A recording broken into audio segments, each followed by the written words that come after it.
Hello, everybody, and welcome back to Odin's Movie Blog. I am the critic who is a cynic. Hope you're doing well, and today I've actually got a bunch of movies to talk about. There's a lot of movies that have been sent to me by friends of the channel, also by a couple of studios as well that I want to talk about, and I'm going to be doing a review for one of them because I've actually been able to have time to watch one of them all the way through. I'll be doing a full review of that one at first, and then I'll be going over some of the other movies that I've picked up or were sent to me. So let's start off with the movie that I was sent from Lionsgate, and that is the movie Judy. This is starring Renee Zellweger, who plays the title Judy Garland. The movie itself takes place or covers a 6-week period in Judy Garland's life where she goes off to London to perform. It talks about all the different stuff that she went through during that 6-week period, and also has a lot of back and forth flashbacks to when she was a younger person on the set and really when she got her first big break with a film called The Wizard of Oz, which I'm sure none of you have ever heard of before. So having that back and forth really, I think, does a very good job at showing you the kind of person that she is, how she became the person that she is,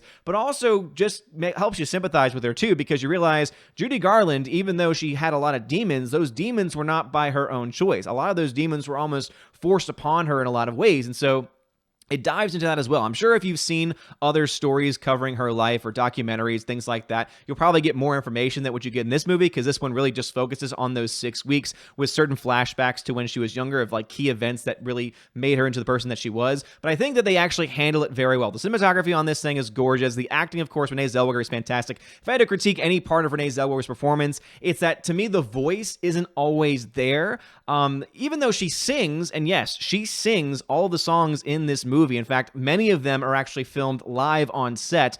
The end when she sings Somewhere Over the Rainbow is freaking gorgeous. And I honestly think that when she was auditioning for this role or when she was preparing for this role, she focused mostly on that song and knocked it out of the park, and then she didn't put as much effort into the other songs. At least that's how it came across. She does a great job and she sounds really good in a lot of the songs that she sings in this movie. However, they don't really sound a whole lot like Judy Garland, which makes a lot of sense because she's not Judy Garland. She does the very best that she can, but even her speaking voice from time to time isn't exactly what I can remember from a lot of the interviews and a lot of the performances that she did.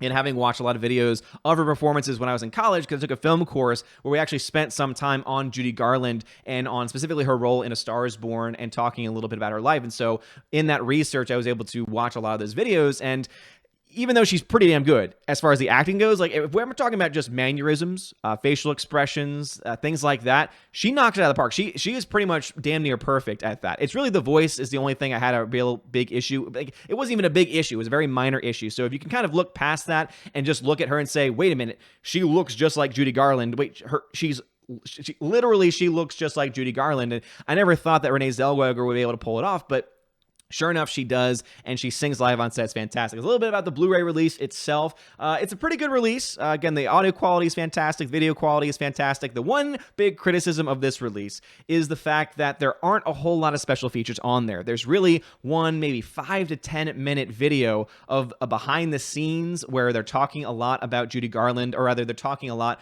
about Renee Zellweger's performance as Judy Garland, and of course, she, talks about Judy Garland when she is being interviewed, but it wasn't really a whole lot. And then there is one other part that has a bunch of stills from the movie, the trailer, other trailers from Lionsgate, and that was pretty much it at that point in time. So the one thing I really wish that we had with this release was just a little bit more special features. Obviously, it's a lot harder today because they're focusing so much on trying to make sure that picture quality and audio quality is fantastic, which, hey, that's what I think the most of the effort should be put into, because it would be terrible to have a release that does not have the movie itself looking very good.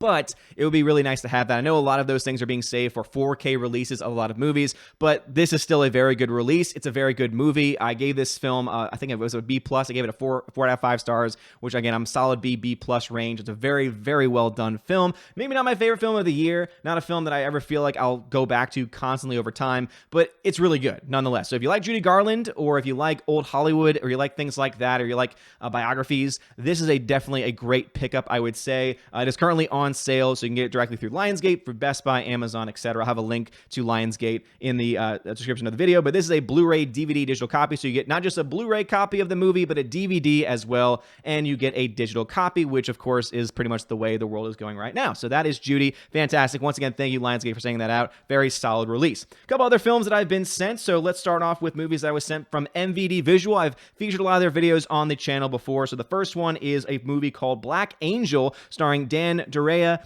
June Vincent, and Peter Lorre. So the one person I know on there is Peter Lorre. He was a notorious character actor from back in the day, was really great in a lot of the work that he did. So elegantly directed by Hollywood veteran Roy William Neal, best known for 11 Sherlock Holmes films starring Basil Rathbone. Black Angel is an underappreciated film noir treasure adapted from a novel by the acclaimed crime writer Cornell Woolrich, who also did Phantom Lady. When the beautiful singer Mavis Marlowe, Constance Dowling, is slain in her chic apartment, the men in her life become suspects. So it's a film noir film. This movie will be available towards the end of January. So if you're thinking about picking this up, it will be available very soon. Another film that's going to be available very soon as well is a new movie called Nighthawk, starring Chase Crawford from Gossip Girl fame. Don't ask me how I know that. Janet Montgomery and Kevin Zegers as well. So this is Nighthawks. This is another release from MVD Visual. Wide-eyed Midwest transplant Stan, Trace Crawford, agrees to play wingman to his calculating and privileged roommate Chad as they embark upon an exploration of glittering New York nightlife whose dark secrets are held captive by an elite band of millennials known as Nighthawks. The fact that there's millennials in here that seem to be bad guys has me very interested. I can say I've been able to look at the audio quality and video quality for those releases, not actually been able to watch the whole movies, but just like with anything else, they're always good releases. The first one, especially Black Angel, this is an Arrow video release. So this is always going to be very high quality. You always get a lot of good stuff there. These movies always come, and I'll go ahead and I'll open it up for you guys so that way y'all can see. It always comes with a little booklet that has a lot of pictures and behind the scenes stuff in it. So again, you have this little booklet here with some stills from the movie, some information about the release. So it tells you Black Angel has been exclusively restored by Arrow Films, and is presented in its original aspect ratio of 137:1. This was by a 35mm print scanned at 2K resolution by NBC. So these are always very well done transfers. I can say the video quality on this is fantastic. Audio quality is great as well, especially for an older film, and I would recommend it for anyone that is interested in older films like film noir. Tina, let me know if you've seen this film or have any thoughts about it. Again, Peter Lorre, I know, and he is a fantastic actor. All right, we also got a movie sent to me from a friend of the channel, from Father Christopher Miller. Hail, Father. And he sent me the DVD of I Confess, a film that I have never seen, and I plan to see it over this holiday break as I still have a few days left. This has Montgomery Clift and Ann Baxter in it. Never seen this film before in my life. He sent me the DVD of it. Really, Father, DVD? I don't think there was a Blu-ray available, but thank you anyway for sending this to me for Christmas. I thanked you on the stream, but since I had it in my stack, I figured I'd thank you once again for sending me this film. Cannot wait to check that out.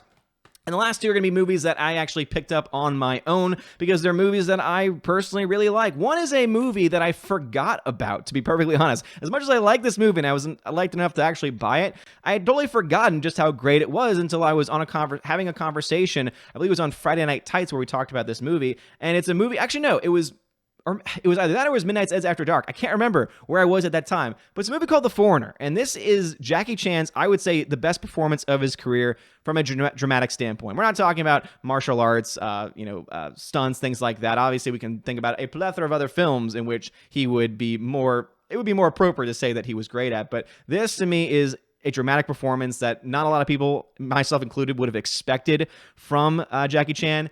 And he knocks it out of the park. I mean, seriously, if you've never seen this film before, I recommend it. I know I've been saying knocks it out of the park a lot, this video, but it is true. It is a fantastic video. I had to end up buying it. This is a Blu-ray DVD combo pack, and it's a great film. I can't wait to watch it again. And the last movie I picked up is a movie or a series of films that I'm trying to slowly collect over time, at least the ones that I actually want to own. I don't want to just buy the collection because that's what you do. I just want to buy the movies that I actually want to watch again. And this is, of course, going to be from the Criterion Collection, and it is The Last Temptation of Christ. This is a Martin Scorsese film that I just fell in love with when I first saw it. I know there was a lot of controversy with the Catholic Church when this film first came out because it raises a lot of questions. It presents Christ in a very, non-biblical way, but the movie makes it very clear from the get-go that this is not based on Scripture. There's even a little card that pops up explaining that much, and so I never went into it expecting a by the book, by the number, by the word biblical account of Christ. I was expecting a Martin Scorsese film that happened to be dealing with Christ. And the reason why I love this film so much is because it deals specifically with the humanity of Christ. So it came back in the 1980s, so when the Catholic Church definitely had a lot more power than it does nowadays in today's world. But it's still an interesting film nonetheless if you're ever a person that is either Christian or maybe you're a former Christian, or maybe you're not Christian at all. Maybe you may be atheist, but you're still interested in the historical person that is Christ, because at the very end of the day, we can at least admit, hey, he was an historical person, despite the fact that obviously I have my own very specific opinions on that as a Catholic. I will say that this is a very interesting watch just because it goes into the mindset of a person. It goes into the mindset of a person who happens to obviously be struggling with the fact that he is also divine, but you have a lot of people around them that question that. He himself questions that in this movie, and I love it. And Willem Dafoe, I mean, need I say more? Willem Dafoe, who not only has played Green Goblin, has also now, or back in the 1980s, also had played this character. I don't think I know of any other actors that have that wide of a range to play both Christ and also the Green Goblin, as well as many other films like from the Boondock Saints. You all know what I'm talking about. But anyway, Criterion Collection's version of Last Temptation of Christ. Cannot wait to watch this one movie again, because Criterion always does a very great job with their releases, and this is definitely one of my favorite Scorsese films, so I cannot wait to check that out. But anyway, let me know in the comments section, are there any movies that you picked up over the holiday season? There's a bunch of movies that I still need to pick up. Obviously, I've already talked about Once Upon a Time in Hollywood, which I picked up on 4K Steelbook, and my Joker 4K Steelbook will actually be ready in the next week. So this coming Tuesday, I believe, is when it will finally be released. I got it on pre-order from Best Buy, so I'll go and pick that up, do a little vlog coverage of that, picking that up. And I know a bunch of other people actually won 4K Blu-ray copies. Thank you, JJ, for allowing that to happen on the channel. So those will also be shipping out to people. The 4K and Blu-ray copies will be shipping out to January 7th or 9th. I know some were delayed till the 9th, probably because of a lot of demand, because Joker is one of the best films of 2019, if not the best film of 2019. But let me know any movies that maybe you picked up and any thoughts about the movies that I talked about in the comment section below. This video is not going to do as well. I mean, that's just the state of the channel. People tend to, and also the state of really YouTube's algorithm. People tend to want to get those instant news clicks, those instant news stories, and that's all fine and dandy. I like to cover that stuff. I like to talk about that stuff. But if you could please, if you like this video and you like this kind of content, smash the like button and please share this video as well. That way I can do more of these videos in the future. And a huge shout out once again to Lionsgate for sending me Judy. It's the first major company that has actually sent me a movie to review. So if you want me to be able to get access to more movies in the future and to do more of these types of reviews, please think about sharing this video as well. Anyway, let me know what the thoughts about it in the comment section below. If you like the video, smash the like button, give me a subscribe, it helps me out a lot. You're all amazing and beautiful people. Check me out over on Letterboxd for movie reviews. Have a wonderful day, and as always, God bless.